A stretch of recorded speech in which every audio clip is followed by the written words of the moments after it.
मैं जैसे तैसे सुन्न सी हालत में इंग्लिश की क्लास तक पहुंची। मुझे तो ये भी एहसास नहीं हुआ कि जब मैं क्लास में दाखिल हुई तब तक पढ़ाई शुरू हो चुकी थी। हमारी क्लास में शामिल होने के लिए धन्यवाद, मिस वान, मिस्टर मेसन ने ताने भरे लहजे में कहा। मैं शर्म से लाल हो गई और जल्दी से अपनी सीट पर जाकर बैठ गई। क्लास खत्म होने के बाद मुझे एहसास हुआ कि माइक अपनी हमेशा वाली सीट पर मेरे बगल में नहीं बैठा था। मुझे हल्का सा अपराध बोध हुआ, लेकिन जैसे ही क्लास खत्म हुई माइक और एरिक हमेशा की तरह दरवाजे पर मेरा इंतजार कर रहे थे। इसलिए मुझे लगा कि उन्होंने मुझे पूरी तरह माफ न सही, लेकिन नाराज भी नहीं है। चलते चलते माइक फिर अपने पुराने अंदाज में लौटने लगा। वह इस वीकेंड के मौसम की भविष्यवाणी को लेकर उत्साहित होकर बातें करने लगा। मौसम विभाग के अनुसार बारिश कुछ समय के लिए कम होने वाली थी, इसलिए शायद उसका बीत जाने का प्लान पूरा हो सकता था। मैंने भी उत्साहित दिखने की कोशिश की ताकि कल उसे निराश करने की भरपाई कर सकूं, लेकिन ये आसान नहीं था।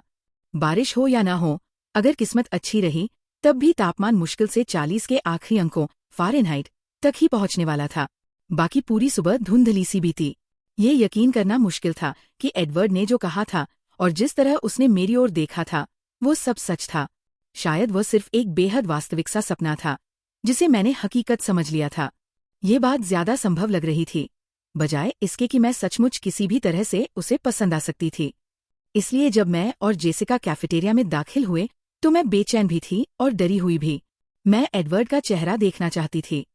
ये जानना चाहती थी कि क्या वो फिर से वही ठंडा और बेपरवाह इंसान बन गया है जिसे मैं पिछले कई हफ्तों से जानती थी, या फिर किसी चमत्कार की तरह मैंने आज सुबह सचमुच वही सुना था जो मुझे लगा था। जेसिका लगातार अपने डांस प्लान्स के बारे में बोलती जा रही थी। लॉरेन और एंजेला ने बाकी लड़कों को भी पूछ लिया था और वे सब साथ जाने वाले थे। उसे जरा भी एहसास नहीं था कि मेरा ध्यान उसकी बातों में बिल्कुल नहीं था। मेरी नजर बिना भटके सीधे एडवर्ड की मेज पर जाकर रुकी। बाकी चारों वहां बैठे थे, लेकिन एडवर्ड नहीं था। क्या वो घर चला गया था? मैं जेसिका के पीछे पीछे लाइन में चलती रही, जबकि वो अब भी लगातार बोल रही थी। मेरा मन पूरी तरह टूट चुका था। मेरी भूख भी गायब हो गई थी। मैंने सिर्फ एक बोतल लेमनेड खरीदी। मेरा बस मन था कि कहीं बैठकर चुपचाप उदास रहूं। एडवर्ड कलेन फिर से तुम्हें घूर रहा है, जेसिका ने अचानक कहा। उसका नाम सुनते ही मेरा ध्यान टूटा। समझ नहीं आता कि आज वो अकेला क्यों बैठा है। मैंने झटके से सिर उठाया। जेसिका जिस दिशा में देख रही थी मैंने भी उधर देखा। एडवर्ड अकेली मेज पर बैठा था, जहां वो आमतौर पर नहीं बैठता था। वह अपनी हल्की टेढ़ी मुस्कान के साथ मुझे देख रहा था। जैसे ही हमारी नजरें मिली उसने अपना एक हाथ उठाया और तर्जनी उंगली से इशारा किया कि मैं उसके पास आकर बैठूं। मैं अविश्वास से उसे देखती रह गई। फिर उसने मुझे आंख मार दी। क्या वो तुम्हें बुला रहा है? जेसिका ने हैरानी से पूछा। उसकी आवाज में साफ अविश्वास था। शायद उसे बायोलॉजी का होमवर्क चाहिए। मैंने सिर्फ उसे सुनाने के लिए बड़बड़ाया। बेहतर होगा कि मैं जाकर देखूं उसे क्या चाहिए। जब मैं वहां से चली तो मुझे महसूस हो रहा था कि जेसिका की नजरें अब भी मेरा पीछा कर रही थी। जब मैं उसकी मेज तक पहुंची तो सामने वाली कुर्सी के पीछे खड़ी हो गई। मुझे समझ नहीं आ रहा था कि क्या करूं। आज मेरे साथ क्यों नहीं बैठती? एडवर्ड ने मुस्कुराते हुए पूछा। मैं बिना कुछ सोचे बैठ गई, लेकिन सावधानी से उसे देखती रही। वो अब भी मुस्कुरा रहा था। यकीन करना मुश्किल था कि इतना खूबसूरत इंसान सचमुच सामने बैठा हो सकता है। मुझे डर था कि कहीं वह अचानक धुएं के बादल की तरह गायब न हो जाए और मेरी आँख खुल जाए। ऐसा लग रहा था जैसे वह मेरे कुछ कहने का इंतजार कर रहा हो। ये थोड़ा अलग है, मैं आखिरकार इतना ही कह पाई। हाँ। वह कुछ पल रुका, फिर जल्दी जल्दी बोला। मैंने सोचा अगर मुझे वैसे भी नरक जाना ही है तो फिर पूरी तरह जाना चाहिए। मैं उसकी ओर देखती रही, इंतजार करती रही कि वह कुछ ऐसी बात कहे जिसका कोई मतलब बनता हो। कुछ सेकंड यूं ही बीत गए। तुम जानते हो कि मुझे तुम्हारी बात का बिल्कुल भी मतलब समझ नहीं आया, मैंने आखिर कहा। मुझे पता है, उसने फिर मुस्कुराते हुए कहा। फिर उसने बात बदल दी। मुझे लगता है कि तुम्हारे दोस्त मुझसे नाराज हैं क्योंकि मैं तुम्हें उनसे छीन लाया हूं। वे संभाल लेंगे। मुझे महसूस हो रहा था कि सबकी नजरें मेरी पीठ में चुभ रही थीं। लेकिन हो सकता है कि मैं तुम्हें वापस ही न करूं, उसने अपनी आंखों में शरारती चमक के साथ कहा। मेरे गले से घबराहट भरी एक हल्की सी आवाज निकली। वो हंस पड़ा। तुम काफी परेशान लग रही हो, उसने मुस्कुराते हुए कहा। नहीं, मैंने कहा, लेकिन बेवकूफी की हद तक मेरी आवाज भर आ गई। असल में मैं हैरान हूं। अचानक ये सब कैसे हो गया? मैंने तुम्हें बताया था, एडवर्ड ने कहा। मैं तुमसे दूर रहने की कोशिश करते करते थक गया हूँ, इसलिए अब मैंने हार मान ली है। वो अब भी मुस्कुरा रहा था, लेकिन उसकी सुनहरी भूरी आंखें पूरी तरह गंभीर थी। हार मान ली? मैंने उलझन में दोहराया। हाँ, अच्छा बनने की कोशिश छोड़ दी है। अब मैं वही करूंगा जो मेरा मन करेगा, फिर जो होगा देखा जाएगा। ये कहते हुए उसकी मुस्कान फीकी पड़ गई और उसकी आवाज में एक सख्ती आ गई। अब तो मैं और भी नहीं समझी। उसकी दिल थाम लेने वाली टेढ़ी मुस्कान फिर लौट आई। जब भी मैं तुमसे बात करता हूँ, हमेशा जरूरत से ज्यादा बोल जाता हूँ। यही मेरी एक समस्या है। फिक्र मत करो, मैंने हल्की व्यंग्य भरी मुस्कान के साथ कहा।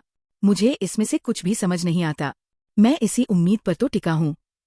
तो सीधी भाषा में बताओ, क्या अब हम दोस्त हैं? दोस्त? उसने जैसे इस शब्द पर विचार किया। वो खुद भी पूरी तरह आश्वस्त नहीं लग रहा था।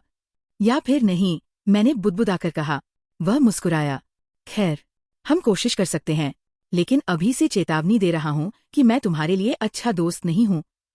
उसकी मुस्कान के पीछे ये चेतावनी बिल्कुल सच्ची थी। तुम ये बात बहुत बार कहते हो, मैंने कहा, अपने पेट में उठ रही घबराहट को नजरअंदाज करते हुए और अपनी आवाज को सामान्य रखने की कोशिश करते हुए। हाँ, क्योंकि तुम मेरी बात सुनती ही नहीं हो। मैं अब भी इंतजार कर रहा हूं कि तुम मेरी बात पर विश्वास करो। अगर तुम समझदार हो तो मुझसे दूर रहोगी। मुझे लगता है मेरी बुद्धि के बारे में तुम्हारी राय भी अब तक अच्छी तरह साफ हो चुकी है। मैंने आंखें सिकोड़कर उसकी ओर देखा। वह माफी भरी मुस्कान मुस्कुराया। तो जब तक मैं समझदार नहीं बनती, तब तक हम दोस्त बनने की कोशिश करेंगे? मैंने हमारी उलझी हुई बातचीत का निष्कर्ष निकालने की कोशिश की। हाँ, शायद यही सही रहेगा। मैंने अपनी नजरें नीचे कर लीं। मेरे दोनों हाथ अब भी लेमनेड की बोतल को पकड़े हुए थे। मुझे समझ नहीं आ रहा था कि अब क्या कहूँ। क्या सोच रही हो? उसने उत्सुकता से पूछा। मैंने सिर उठाकर उसकी गहरी सुनहरी आंखों में देखा। हमेशा की तरह मैं फिर उलझ गई और बिना सोचे वही बोल दिया जो सच था। मैं ये समझने की कोशिश कर रही हूँ कि तुम आखिर हो क्या। उसका जबड़ा तन गया, लेकिन उसने बड़ी मुश्किल से अपनी मुस्कान बनाए रखी। कोई सफलता मिली? उसने ऐसे पूछा जैसे ये बस यूं ही पूछा गया सवाल हो। ज्यादा नहीं, मैंने स्वीकार किया। वो हल्का सा हंसा। तो तुम्हारे क्या क्या अंदाजे हैं? मैं शर्म से लाल हो गई। पिछले 1 महीने से मैं कभी उसे ब्रूस वेन समझती थी, तो कभी पीटर पार्कर, लेकिन ये बात मान लेने का तो सवाल ही नहीं था। क्या तुम मुझे नहीं बताओगी? उसने सिर थोड़ा एक ओर झुकाया और ऐसी मुस्कान दी कि उसे मना करना लगभग नामुमकिन लग रहा था। मैंने सिर हिला दिया। बहुत शर्मिंदगी होगी। जानती हो, ये बहुत परेशान करने वाली बात है, उसने शिकायत की। नहीं, मैंने तुरंत विरोध किया और आंखें सिकोड़ लीं। मुझे तो समझ ही नहीं आता कि इसमें परेशानी कैसी हो सकती है। कोई इंसान तुम्हें ये बताने से इनकार कर दे कि वो क्या सोच रहा है, और उसी दौरान बार बार ऐसी रहस्यमयी बातें करता रहे जिनका सिर्फ एक ही मकसद हो कि तुम सारी रात जागकर यही सोचते रहो कि आखिर उनका मतलब क्या था। इसमें भला परेशानी कैसी? उसने असहज होकर चेहरा बना लिया। या इससे भी बेहतर, मैं रुकी नहीं। अब तक दबी हुई झुंझलाहट खुलकर बाहर आने लगी थी। मान लो वही इंसान एक दिन नामुमकिन हालात में तुम्हारी जान बचा ले, और अगले ही दिन तुम्हारे साथ ऐसा व्यवहार करे जैसे तुम उसके लिए कोई अछूत हो। फिर वह इनमें से किसी भी बात की कभी कोई वजह न बताए, यहाँ तक कि वादा करने के बाद भी नहीं। ये भी बिल्कुल भी परेशान करने वाली बात नहीं होगी, है ना? तुम्हें गुस्सा तो जल्दी आ जाता है ना? उसने कहा। मुझे दोहरे मापदंड बिल्कुल पसंद नहीं हैं। हम दोनों बिना मुस्कुराए एक दूसरे को देखते रहे। फिर उसने मेरे कंधे के ऊपर से कहीं पीछे देखा। अचानक वो हंसी दबाने लगा। क्या हुआ? मैंने पूछा। तुम्हारे बॉयफ्रेंड को लगता है कि मैं तुम्हारे साथ बुरा व्यवहार कर रहा हूँ, उसने हंसी रोकते हुए कहा। वह ये सोच रहा है कि हमारी लड़ाई छुड़ाने के लिए यहाँ आए या नहीं। और वह फिर से हंस पड़ा। मुझे नहीं पता तुम किसकी बात कर रहे हो, मैंने ठंडे लहजे में कहा। और वैसे भी मुझे पूरा यकीन है कि तुम गलत हो। नहीं, मैं गलत नहीं हूँ।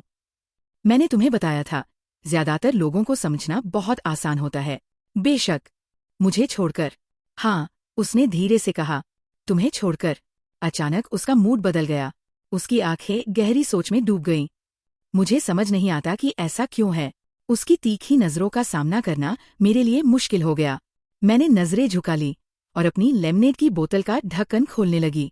फिर एक घूंट लिया और मेज की ओर देखते हुए खोसी गई। तुम्हें भूख नहीं लगी? उसने जैसे किसी और ही ख्याल में खोए हुए पूछा। नहीं, मेरा ये बताने का बिल्कुल मन नहीं था कि मेरा पेट पहले से ही तितलियों जैसी घबराहट से भरा हुआ था। और तुम्हें? मैंने उसके सामने रखी खाली मेज की ओर देखते हुए पूछा। नहीं, मुझे भी भूख नहीं है। उसके चेहरे का भाव मेरी समझ से बाहर था। ऐसा लग रहा था जैसे वो अपने ही किसी निजी मजाक का आनंद ले रहा हो। क्या तुम मेरे लिए एक काम करोगे? मैंने कुछ पल झिझकने के बाद पूछा। वो तुरंत सतर्क हो गया। ये इस बात पर निर्भर करता है कि तुम क्या चाहती हो। ज्यादा बड़ा काम नहीं है, मैंने उसे भरोसा दिलाया। वह सावधानी के साथ लेकिन उत्सुकता से मेरा इंतजार करने लगा। मैं बस ये चाहती हूँ। मैंने लेमनेड की बोतल के मुंह पर अपनी छोटी उंगली घुमाते हुए कहा कि अगली बार जब तुम ये तय करो कि मेरी भलाई के लिए मुझे नजरअंदाज करना है, तो पहले से मुझे बता देना, ताकि मैं उसके लिए तैयार रह सकूं। जब मैंने उसकी ओर देखा तो वो अपने होंठ भींचे हुए था, जैसे हंसी रोकने की कोशिश कर रहा हो। ये बात बिल्कुल उचित है, उसने कहा। धन्यवाद। तो बदले में क्या मुझे भी एक जवाब मिल सकता है? उसने पूछा। सिर्फ एक। अपनी किसी एक थ्योरी के बारे में बताओ। ओह, वह नहीं।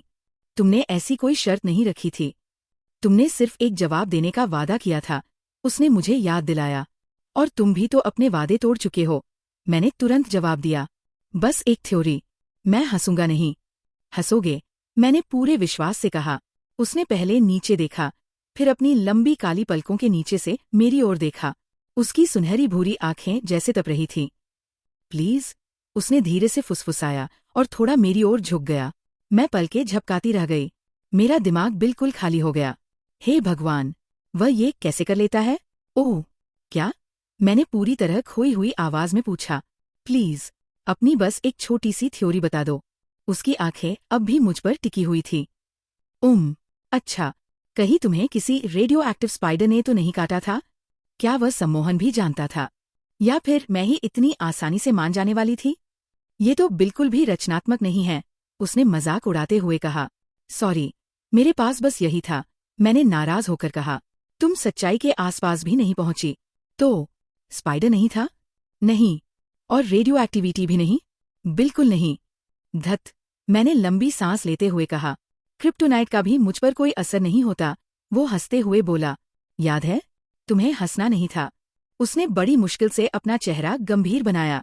एक दिन मैं सब पता लगा ही लूंगी। मैंने उसे चेतावनी दी। काश, तुम कोशिश ही न करो। इस बार वो पूरी तरह गंभीर था। क्यों? अगर मैं कोई सुपरहीरो न हुआ तो? अगर मैं बुरा इंसान हुआ तो? उसने ये बात हल्की मुस्कान के साथ कही, लेकिन उसकी आंखें बिल्कुल पढ़ी नहीं जा सकती थी। ओह, मैंने धीरे से कहा। अचानक उसकी पहले की कही हुई कई बातें एक साथ समझ में आने लगीं। अब समझी। सच। उसका चेहरा अचानक कठोर हो गया, जैसे उसे डर हो कि कहीं उससे ज्यादा कुछ निकल तो नहीं गया। तुम खतरनाक हो, मैंने अंदाजा लगाया। ये कहते ही मेरी धड़कन तेज हो गई, क्योंकि मुझे भीतर ही भीतर महसूस हो गया था कि मेरे अपने शब्द सच थे। वह सचमुच खतरनाक था, और वह शुरू से यही बात मुझे समझाने की कोशिश कर रहा था। वह बस मुझे देखता रहा। उसकी आंखें ऐसे भावों से भरी थीं जिन्हें मैं समझ ही नहीं पा रही थी। लेकिन बुरे नहीं हो, मैंने धीरे से फुसफुसाते हुए सिर हिलाया। नहीं, मुझे यकीन नहीं कि तुम बुरे इंसान हो। तुम गलत हो। उसकी आवाज इतनी धीमी थी कि मुश्किल से सुनाई दे रही थी। उसने नजरें झुका ली, मेरी लेमनेड की बोतल का ढक्कन उठा लिया और उसे अपनी उंगलियों के बीच किनारे पर घुमाने लगा। मैं उसे देखती रही। मुझे समझ नहीं आ रहा था कि मुझे डर क्यों नहीं लग रहा था। वो जो कह रहा था, उसका मतलब सचमुच वही था। ये बात बिल्कुल साफ थी। लेकिन मुझे डर नहीं लग रहा था। मैं बस बेचैन थी, सतर्क थी, और सबसे बढ़कर उसकी ओर अजीब सा आकर्षण महसूस कर रही थी। ठीक वैसा ही जैसा मैं उसके पास होने पर हमेशा महसूस करती थी। ये खामोशी तब तक बनी रही जब तक मेरी नज़र कैफेटेरिया पर नहीं गई। वह लगभग खाली हो चुका था। मैं झटके से खड़ी हो गई। हमें क्लास के लिए देर हो जाएगी। मैं आज क्लास में नहीं जा रहा, उसने कहा। वो अब भी ढक्कन को इतनी तेजी से घुमा रहा था कि वह बस धुंधला सा दिखाई दे रहा था। क्यों नहीं? कभी कभी क्लास बंक करना सेहत के लिए अच्छा होता है। उसने मेरी ओर देखकर मुस्कुराया, लेकिन उसकी आंखें अब भी परेशान लग रही थी। खैर, मैं तो जा रही हूँ, मैंने कहा। पकड़े जाने का जोखिम उठाने की हिम्मत मुझमें बिल्कुल नहीं थी। उसने फिर अपना ध्यान उस घूमते हुए ढक्कन पर लगा दिया। तो फिर बाद में मिलते हैं, मैं कुछ पल वही झिझकती रही। मन 2 हिस्सों में बंटा हुआ था। लेकिन तभी पहली घंटी बज गई और मैं जल्दी जल्दी दरवाजे की ओर भागी। जाने से पहले मैंने आखिरी बार मुड़कर देखा। वो अपनी जगह से 1 सेंटीमीटर भी नहीं हिला था। मैं आधी दौड़ती हुई क्लास की ओर जा रही थी और मेरा दिमाग उस बोतल के ढक्कन से भी ज्यादा तेज घूम रहा था। जितने सवालों के जवाब मिले थे, उनसे कहीं ज्यादा नए सवाल पैदा हो गए थे। कम से कम एक अच्छी बात यह थी कि बारिश रुक चुकी थी। मेरी किस्मत अच्छी थी। जब मैं पहुंची, तब तक मिस्टर बैनर अभी क्लास में नहीं आए थे। मैं जल्दी से अपनी सीट पर बैठ गई। तुरंत महसूस हुआ कि माइक और एंजेला दोनों मुझे देख रहे थे। माइक के चेहरे पर नाराजगी थी। एंजेला हैरान थी और थोड़ी सी प्रभावित भी लग रही थी। तभी मिस्टर बैनर क्लास में आए और सबको शांत रहने के लिए कहा। उनकी बाहों में गत्ते के कई छोटे छोटे डिब्बे थे।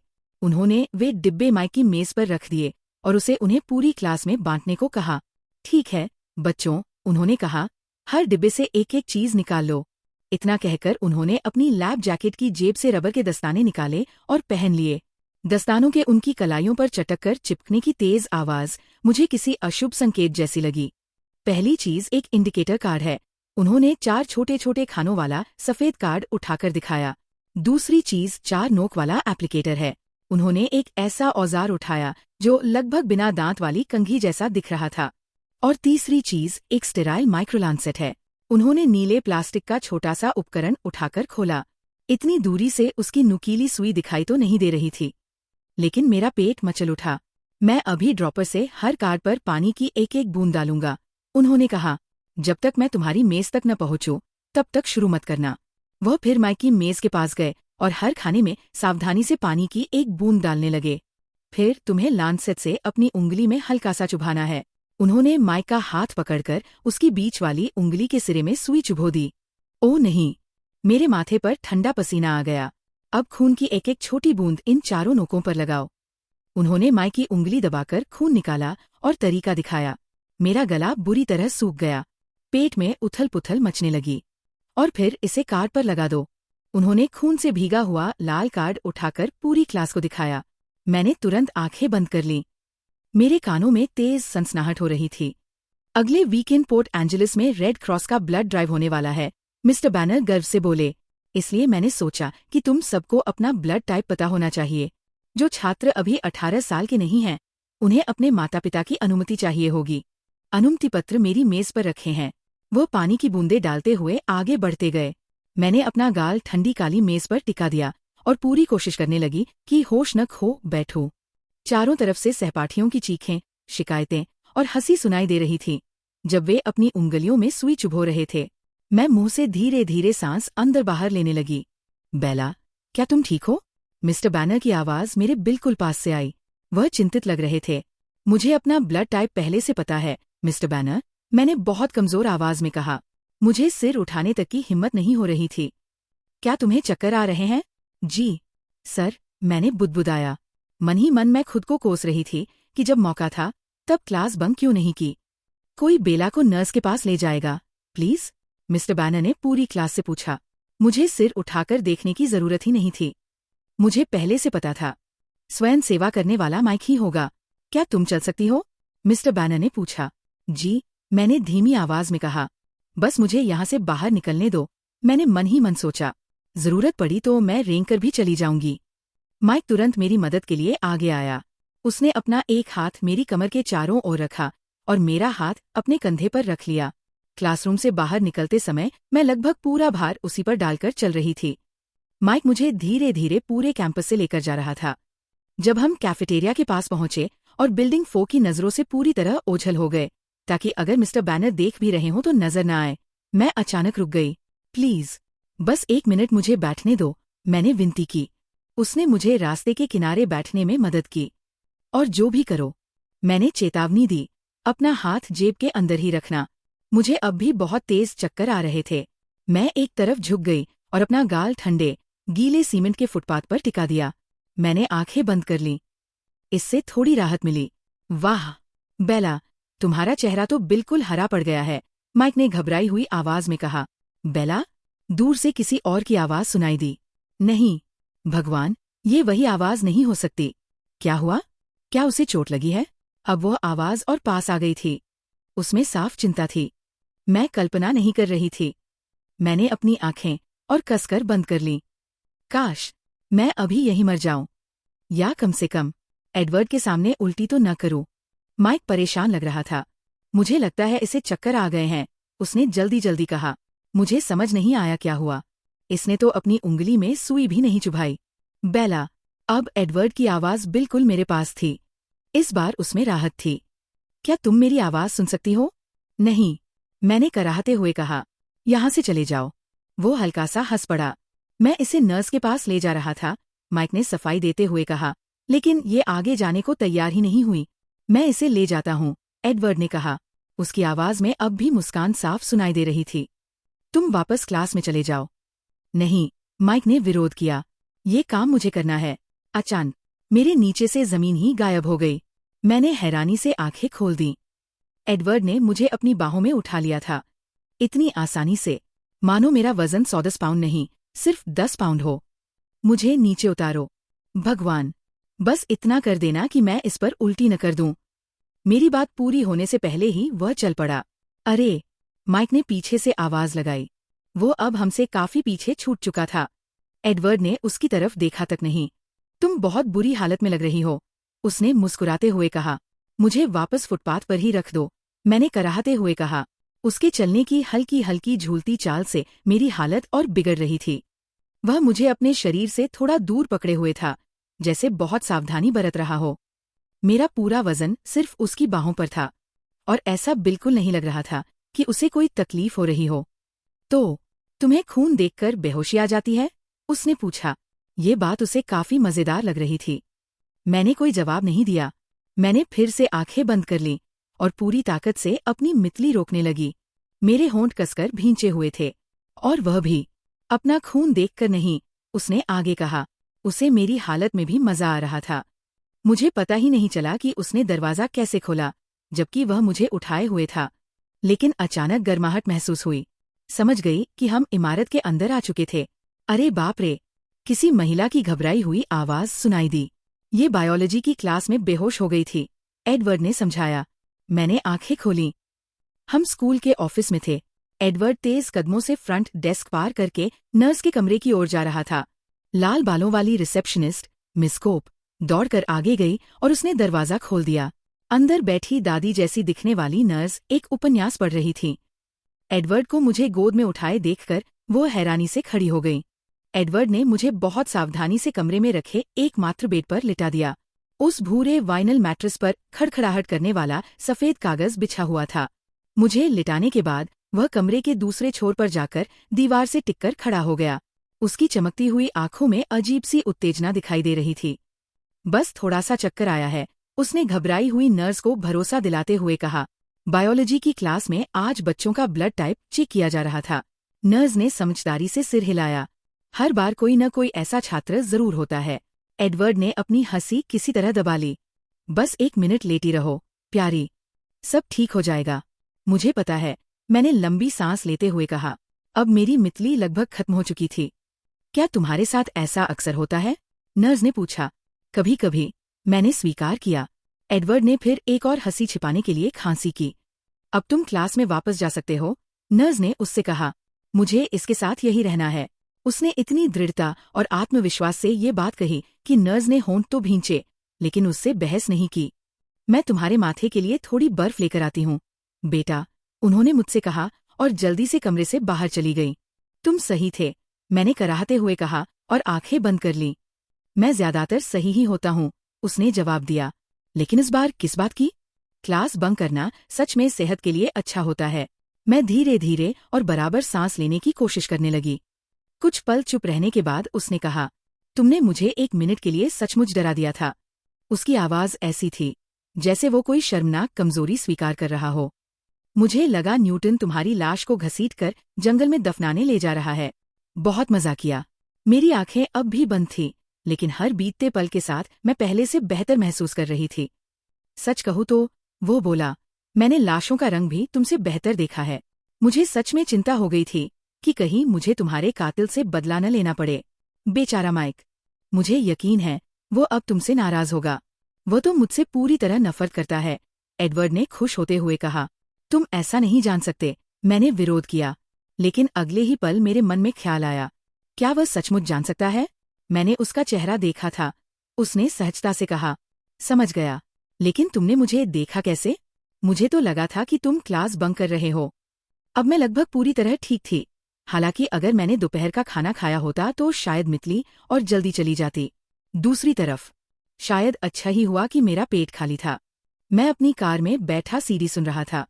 उसका ये जवाब इतना सामान्य था कि मुझे हैरानी हुई। तभी दरवाज़ा खुला। मैंने आंखें खोलीं। नर्स हाथ में ठंडी पट्टी लेकर वापस आ गई थी। लो बेटा, उन्होंने वह मेरे माथे पर रख दी। अब तुम पहले से बेहतर लग रही हो, उन्होंने मुस्कुराकर कहा। मुझे लगता है मैं बिल्कुल ठीक हूँ, मैंने कहा और बैठ गई। बस कानों में हल्की सी घंटी बज रही थी। अब चक्कर नहीं आ रहे थे। हल्की हरी दीवारें वही थीं जहां उन्हें होना चाहिए था। मैं समझ गई कि नर्स अब मुझे फिर से लिटाने वाली है। लेकिन तभी दरवाज़ा खुला। मिस कोप ने अंदर झांका। एक और मरीज आ गया है, उन्होंने कहा। मैं तुरंत बेड से उतर गई ताकि अगला बीमार छात्र उस पर लेट सके। मैंने ठंडी पट्टी वापस नर्स को दे दी। लीजिए, अब इसकी जरूरत नहीं है। उसी समय माइक अंदर आया। वह हमारे बायोलॉजी सेक्शन के एक और लड़के, ली स्टीफन्स, को सहारा देकर ला रहा था। ली का चेहरा पीला पड़ गया था।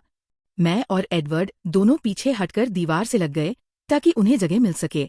ओह नहीं, एडवर्ड बुदबुदाया। बेला, बाहर ऑफिस में चली जाओ।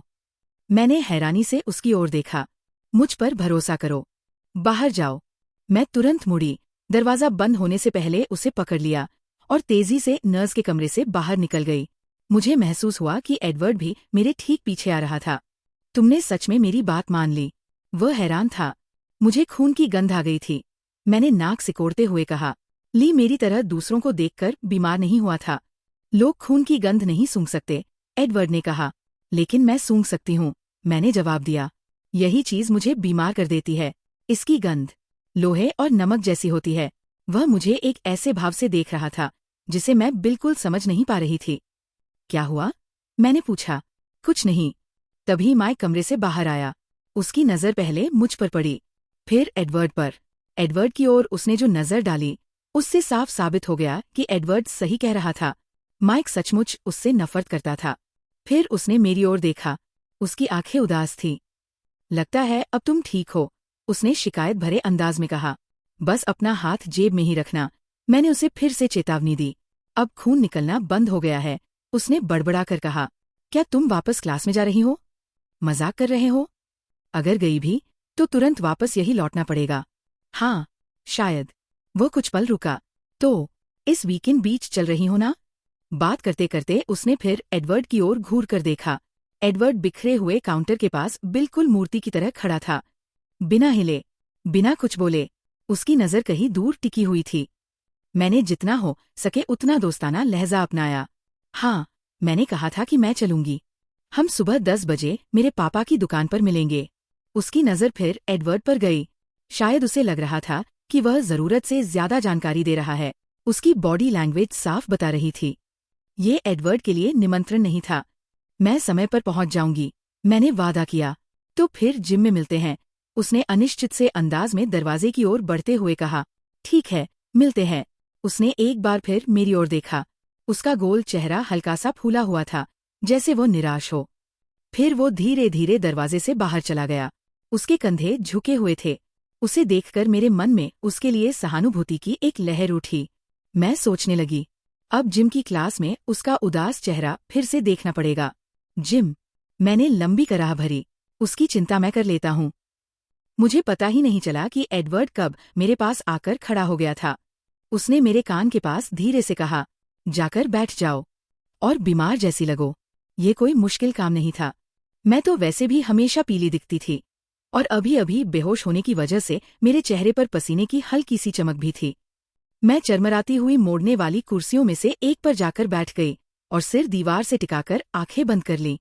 हर बार बेहोश होने के बाद मैं पूरी तरह थक जाती थी। मुझे सामने काउंटर पर एडवर्ड की धीमी आवाज सुनाई दी। मिस कोप? जी? शायद मैं उनके वापस आने की आहट नहीं सुन पाई थी। अगले पीरियड में बेला की जिम क्लास है, लेकिन मुझे नहीं लगता कि उसकी तबीयत इतनी ठीक है कि वह जा सके। सच कहूँ तो मैं सोच रहा था कि उसे अभी घर छोड़ दूं। क्या आप उसे अगली क्लास से छुट्टी दे सकती हैं? उसकी आवाज पिघले हुए शहद जैसी मुलायम थी। मैं सिर्फ कल्पना ही कर सकती थी कि उसकी आंखों का असर कितना ज्यादा होगा। क्या तुम्हें भी छुट्टी चाहिए, एडवर्ड? मिस कोप ने लगभग शर्माते हुए पूछा। आखिर मैं ऐसा क्यों नहीं कर पाती? मैंने मन ही मन सोचा। नहीं, मेरी अगली क्लास मिसेस गॉफ की है, उन्हें कोई आपत्ति नहीं होगी। ठीक है, सब हो गया। फिर उन्होंने ऊंची आवाज में कहा, बेला, अपना ध्यान रखना। मैंने हल्के से सिर हिला दिया। थोड़ा सा अभिनय भी कर लिया। तो चल सकती हो, या फिर मुझे तुम्हें दोबारा उठाकर ले जाना पड़ेगा? जैसे ही उसने रिसेप्शनिस्ट से पीठ फेरी, उसके चेहरे पर व्यंग्य भरी मुस्कान आ गई। मैं चल सकती हूँ। मैं सावधानी से खड़ी हुई। अब मैं सचमुच पहले से बेहतर महसूस कर रही थी। उसने मेरे लिए दरवाज़ा खोला। उसके होंठों पर शिष्ट मुस्कान थी, लेकिन आंखें अब भी मेरा मजाक उड़ा रही थीं। हम बाहर निकल आए। बाहर हल्की हल्की ठंडी फुहार शुरू हो चुकी थी। इस बार बारिश मुझे अच्छी लगी। शायद पहली बार मुझे आसमान से लगातार गिरती नमी अच्छी महसूस हुई। उसने मेरे चेहरे से चिपचिपा पसीना धो दिया। धन्यवाद, मैंने उसके पीछे बाहर निकलते हुए कहा। जिम मिस करने के लिए शायद बीमार पड़ना भी बुरा सौदा नहीं है। जब भी चाहो। वह सामने बारिश की ओर देखते हुए हल्का सा आंखें सिकोड़कर खड़ा था। तो क्या तुम जा रहे हो? मैंने पूछा। मेरा मतलब, इस शनिवार। मैं सचमुच चाहती थी कि वह चले, हालांकि इसकी संभावना बहुत कम लग रही थी। मैं उसकी कल्पना भी नहीं कर सकती थी कि वह स्कूल के बाकी बच्चों के साथ कार में बैठकर बीच पिकनिक पर जाए। वह जैसे इस दुनिया का हिस्सा ही नहीं था। लेकिन फिर भी ये उम्मीद कि शायद वह जाए। उसी ने पहली बार उस आउटिंग को लेकर मेरे मन में थोड़ी सी उत्सुकता जगा दी। आखिर तुम लोग जा कहाँ रहे हो? उसने अब भी सामने देखते हुए पूछा। उसके चेहरे पर कोई भाव नहीं था। ला पुश, फर्स्ट बीच। मैं उसके चेहरे को ध्यान से पढ़ने की कोशिश करती रही। मुझे लगा उसकी आंखें एक पल के लिए बेहद हल्की सी सिकुड़ गईं। उसने कनखियों से मेरी ओर देखा, फिर हल्की सी मुस्कान के साथ बोला, मुझे नहीं लगता कि किसी ने मुझे बुलाया है। मैंने लंबी सांस ली। अभी मैंने बुला लिया। इस हफ्ते बेचारे माई को और मत सताओ। वह मुस्कुराया। हम नहीं चाहेंगे कि वह अपना आपा ही खो बैठे। उसकी आंखों में शरारत चमक रही थी। साफ था, इस ख्याल में उसे जरूरत से ज्यादा मजा आ रहा था। माइक जाए भाड़ में, मैंने बड़बड़ाते हुए कहा, लेकिन सच तो ये था कि मेरा ध्यान उसकी इस बात पर अटक गया था। तुम और मैं। उसने ये शब्द जिस तरह कहे थे, वे मुझे जितने अच्छे लगे, शायद उतने अच्छे नहीं लगने चाहिए थे। अब हम पार्किंग लॉट के पास पहुंच चुके थे। मैं बाई ओर मुड़ी, अपने ट्रक की तरफ। तभी किसी ने मेरी जैकेट पकड़कर मुझे जोर से पीछे खींच लिया। तुम्हें क्या लगता है, तुम कहाँ जा रही हो? एडवर्ड ने नाराज होकर पूछा। उसने मेरी जैकेट को एक हाथ से कसकर पकड़ रखा था। मैं हैरान होकर बोली, घर जा रही हूँ। क्या तुमने मुझे ये कहते नहीं सुना कि मैं तुम्हें सुरक्षित घर छोड़ूंगा? क्या तुम्हें सच में लगता है कि मैं तुम्हारी इस हालत में तुम्हें गाड़ी चलाने दूंगा? उसकी आवाज अब भी नाराज थी। मेरी कौन सी हालत? और मेरे ट्रक का क्या होगा? मैंने शिकायत की। एली स्कूल के बाद उसे तुम्हारे घर छोड़ देगी। इतना कहकर वह मुझे अपनी कार की ओर खींचने लगा। अब भी मेरी जैकेट उसके हाथ में थी। मैं किसी तरह अपने पैर संभाल रही थी ताकि पीछे की ओर गिर न जाऊं। वैसे अगर मैं गिर भी जाती तो शायद वह मुझे घसीटते हुए ही ले जाता। छोड़ो मुझे, मैंने जोर देकर कहा। उसने मेरी बात अनसुनी कर दी। मैं भीगे हुए फुटपाथ पर लगभग तिरछी चलती हुई उसके साथ घिसकती रही। आखिर हम वॉल्वो के पास पहुंच गए। तब जाकर उसने मेरी जैकेट छोड़ी। मैं लड़खड़ाकर जाकर पैसेंजर डोर से टकरा गई। तुम बहुत ज्यादा हुक्म चलाते हो, मैंने गुस्से में बड़बड़ाया। दरवाजा खुला है, उसने बस इतना कहा और खुद ड्राइवर सीट पर बैठ गया। मैं खुद गाड़ी चलाकर घर जा सकती हूँ। मैं कार के बाहर खड़ी गुस्से से उबल रही थी। अब बारिश और तेज हो गई थी। मैंने हुड भी नहीं पहना था, इसलिए मेरे बाल पूरी तरह भीगकर पीठ से चिपक गए थे। उसने ऑटोमेटिक खिड़की नीचे की और सीट के ऊपर से मेरी ओर झुककर कहा, बेला, अंदर बैठो। मैंने कोई जवाब नहीं दिया। मैं मन ही मन हिसाब लगा रही थी। अगर मैं अभी भागकर अपने ट्रक तक दौड़ लगाऊं, तो क्या उसके पकड़ने से पहले पहुंच सकती हूँ? मुझे खुद मानना पड़ा, संभावना लगभग नहीं के बराबर थी। अगर भागने की सोच रही हो, उसने कहा, जैसे मेरे मन की बात पढ़ ली हो, तो मैं तुम्हें वापस घसीट लाऊंगा। आखिरकार मैंने जितनी इज्जत बचा सकती थी, बचाते हुए उसकी कार में बैठना ही बेहतर समझा। हालांकि मैं इसमें ज्यादा सफल नहीं रही। मैं किसी आधी डूबी हुई बिल्ली जैसी लग रही थी। और मेरे भीगे हुए जूते हर कदम पर चूं-चूं की आवाज कर रहे थे। ये सब बिल्कुल बेकार था, मैंने रूखेपन से कहा। उसने कोई जवाब नहीं दिया। वो कार के कंट्रोल से छेड़छाड़ करने लगा। उसने हीटर तेज कर दिया और म्यूजिक की आवाज धीमी। जैसे ही उसने पार्किंग लॉट से कार निकाली, मैंने तय कर लिया कि अब उससे बिल्कुल बात नहीं करूंगी। मैंने मुंह फुला लिया, लेकिन तभी मुझे बजता हुआ संगीत पहचान में आ गया और मेरी जिज्ञासा मेरी नाराजगी पर भारी पड़ गई। क्ले दे ल्यूम? मैंने हैरानी से पूछा। तुम डिप्सी को जानती हो? अब हैरान होने की बारी उसकी थी। ज्यादा नहीं, मैंने माना। माँ घर में अक्सर क्लासिकल म्यूजिक चलाती है। मुझे बस अपने पसंदीदा टुकड़े ही याद हैं। ये मेरा भी पसंदीदा है। वो बारिश के पार कहीं दूर देखते हुए खोसा गया। मैं संगीत सुनती रही। धीरे धीरे मेरी पीठ हल्के भूरे चमड़े की सीट से टिक गई। उस परिचित और सुकून देने वाली धुन को सुनकर सहज हुए बिना रहना मुश्किल था। खिड़की के बाहर बारिश ने पूरी दुनिया को धुंधले भूरे और हरे रंग के धब्बों में बदल दिया था। कुछ देर बाद मुझे एहसास हुआ, हम बहुत तेज रफ्तार से चल रहे थे, लेकिन कार इतनी स्थिर और मुलायम चल रही थी कि गति का बिल्कुल एहसास नहीं हो रहा था। सिर्फ बाहर तेजी से पीछे छूटता शहर बता रहा था कि हम कितनी तेज जा रहे थे। तुम्हारी माँ कैसी है? उसने अचानक पूछा। मैंने उसकी ओर देखा। वो उत्सुकता से मुझे देख रहा था। वह दिखने में काफी हद तक मेरी जैसी है, बस मुझसे ज्यादा सुंदर है। उसने भौहें ऊपर उठा दी। मुझमें चार्ली का असर ज्यादा है। माँ मुझसे कहीं ज्यादा मिलनसार है, ज्यादा बहादुर भी। वह थोड़ी लापरवाह है, थोड़ी सनकी भी, और खाना बनाते समय तो बिल्कुल अप्रत्याशित। लेकिन वह मेरी सबसे अच्छी दोस्त है। मैं यहीं रुक गई। उनके बारे में बात करते करते मेरा मन उदास हो गया था। बेला, तुम्हारी उम्र कितनी है? न जाने क्यों उसकी आवाज में झुंझलाहट थी। तभी मुझे एहसास हुआ कि कार रुक चुकी थी। हम चार्ली के घर पहुंच चुके थे। बारिश इतनी तेज थी कि घर ठीक से दिखाई भी नहीं दे रहा था। ऐसा लग रहा था जैसे कार किसी नदी के भीतर खड़ी हो।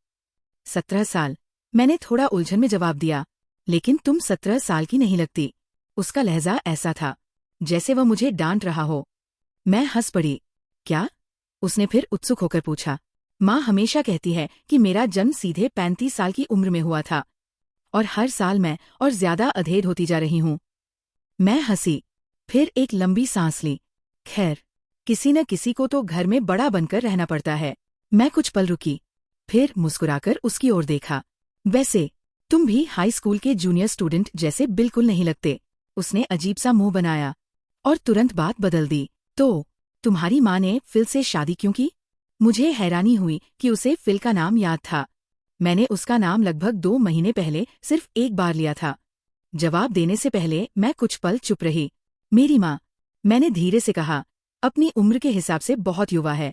मुझे लगता है कि फिल के साथ रहकर वो खुद को और भी जवान महसूस करती है, और वह उनसे बहुत प्यार करती है। मैंने हल्के से सिर हिलाया। मुझे आज तक समझ नहीं आया था कि उन्हें फिल में ऐसा क्या पसंद आया। क्या तुम्हें ये रिश्ता पसंद है? उसने पूछा। क्या इससे कोई फर्क पड़ता है? मैंने उल्टा सवाल किया। मैं बस इतना चाहती हूँ कि वो खुश रहें, और अगर फिल के साथ उन्हें खुशी मिलती है तो वही सही है। ये बहुत उदार सोच है। वह जैसे किसी गहरी बात पर विचार कर रहा था। क्या तुम्हें लगता है कि अगर तुम्हारी पसंद कोई भी हो तो तुम्हारी माँ तुम्हारे लिए भी यही रवैया अपनाएंगी?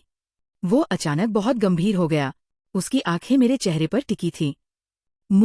मुझे लगता है, हाँ, मैंने हकलाते हुए कहा। लेकिन आखिर वह मेरी माँ है। ये थोड़ा अलग मामला है। बस कोई बहुत डरावना लड़का मत चुनना। उसने मजाक किया। मैं मुस्कुरा दी। डरावना मतलब? जिसके पूरे चेहरे पर पियर्सिंग हो और पूरे शरीर पर टैटूज बने हों? हाँ, ये भी एक मतलब हो सकता है। और तुम्हारे हिसाब से डरावना किसे कहते हैं? लेकिन उसने मेरे सवाल का जवाब नहीं दिया। उसने एक और सवाल पूछ लिया। क्या तुम्हें लगता है कि मैं डरावना हो सकता हूँ? उसने एक भौं ऊपर उठाई। हल्की सी मुस्कान उसके चेहरे पर फैल गई। मैं कुछ पल सोचती रही। क्या मुझे सच बोलना चाहिए या झूठ? आखिर मैंने सच बोलने का फैसला किया। अगर तुम चाहो तो हाँ, तुम डरावने हो सकते हो। तो क्या अभी तुम मुझसे डर रही हो? उसके चेहरे से मुस्कान गायब हो गई। उसका बेहद सुंदर चेहरा एकदम गंभीर हो गया। नहीं, मैंने बहुत जल्दी जवाब दे दिया। इतनी जल्दी कि शायद वही मेरी सच्चाई बता रहा था।